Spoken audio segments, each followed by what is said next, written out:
I am the Tofu Golem. Please enjoy the video. You start by opening the report and enabling the selection and sync panes so you can control visibility and link behavior. Once done, pick the primary slicer that will act as the master filter. This is the one you want all other visuals to follow.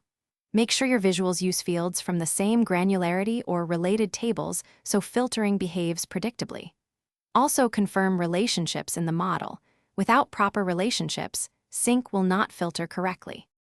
Next, add the slicer and format it so users recognize it as the controlling filter. You then open the sync pane and tick the pages and visuals where you want that slicer to apply. This links the slicer state across those pages. Once linked, set visibility per page so some pages keep the slicer hidden yet still synced. Make sure each target visual is built on fields that accept the slicer filter, and test changes to confirm filter propagation.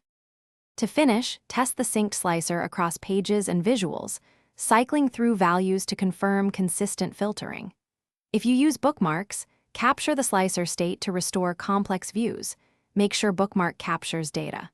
If filters do not apply, inspect table relationships and cross-filter direction, because those determine whether the slicer can affect a visual. As a quick troubleshooting tip, switch a failing visual to a simple table of the slicer field to verify whether the filter reaches that visual at all.